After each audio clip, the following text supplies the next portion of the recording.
What's up, welders? Welcome to another episode of Adventures in Welding. I'm Paul. Thanks for joining me. It is the middle towards the end of July here in Ohio, and it is hot.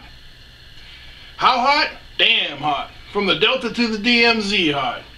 It's hot. Anyway, it's Friday. We're going to do a Back to Basics Friday. School's been out for me now for about 3 weeks, and even though I'm working in the welding industry, I need to practice. So we're going to cut up some 3/8 inch plate. We're going to do a standard old 2G plate weld. Stick with me. Hope you enjoy it. Alright, we're going to cut this out with the plasma cutter here.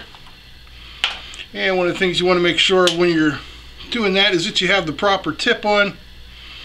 We're switching out the 15 to 25 amp tip to the 30 to 40 amp tip.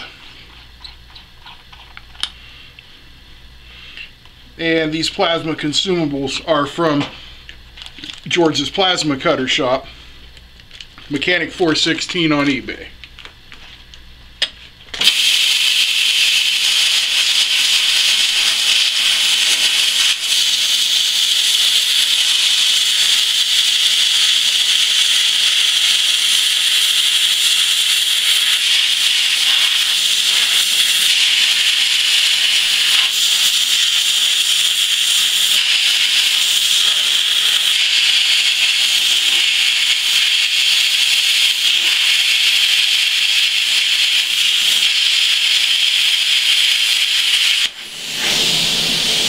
Okay, my first arc shot of the bottom root pass didn't come out, so we're starting in the afterwards.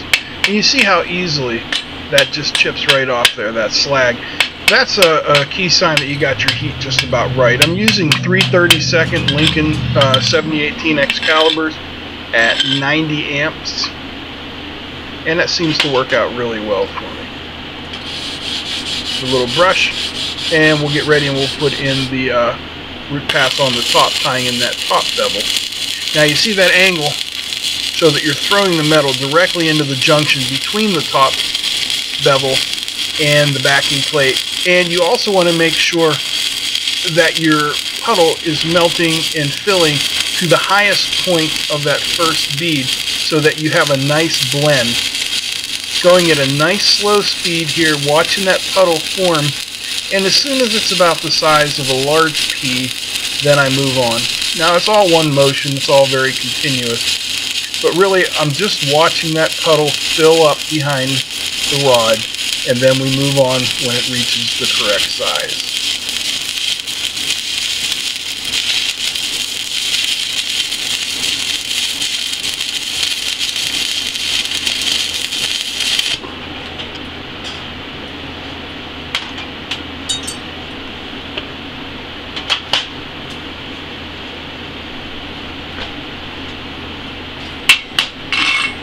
Again, you don't want to beat it with the hammer, just pop it a couple of times and that should just chip right off.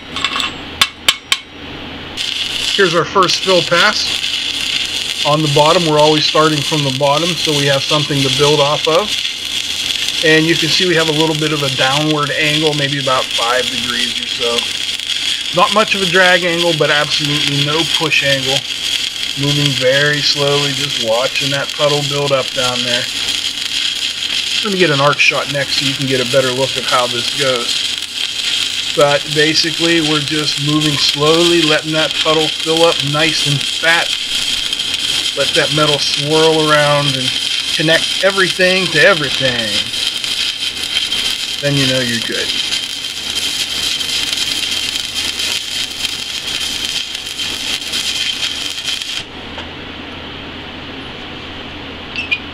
Alright, here's a better arc shot of what we got going on here. This is the first fill pass.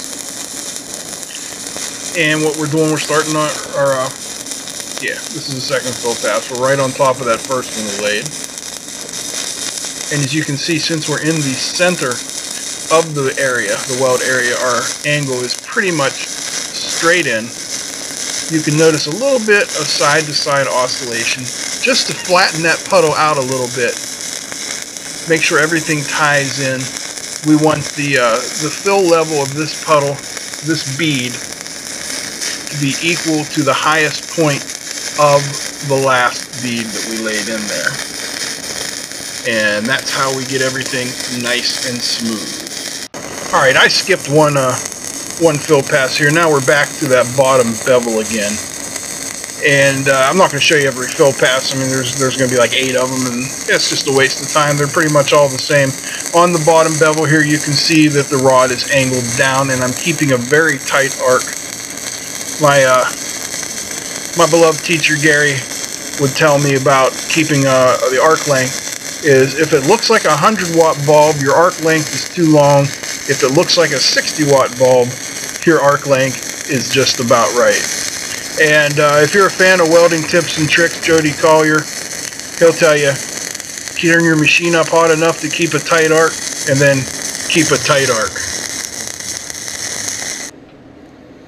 Alright folks, we've got our fill passes done, as you can see. We'll let this cool a little bit. You can see there's 3 separate passes in there, filling this thing up to damn near flush. Little baby, a 1/16 of an inch under. Slight low spot there. We'll have to take our time when we come in there and do that. But now we're ready to put on the cover pass. First bead of our cover pass, you can see we're trying to keep that at about a 90-degree angle to the plate, moving very slowly, and I'm trying to be as steady as I possibly can. I don't have the hands of a rocket surgeon, so you're going to notice a little bit of an unintentional wobble there. But what we're doing is we are tying in the top of that base plate, the top of that bevel, to the first of our inner welds there. Second layer of our cover pass, and we are trying to keep an even fill from the highest point of the last bead. Let's speed it up.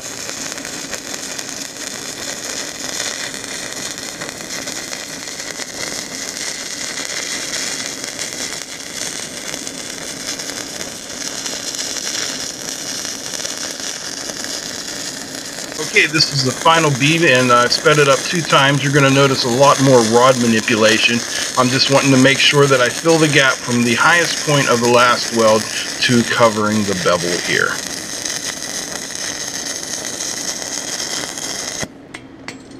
Well, as you can see,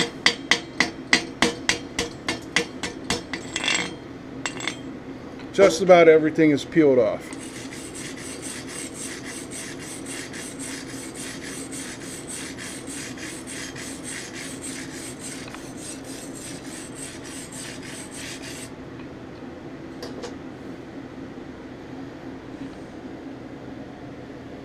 We got some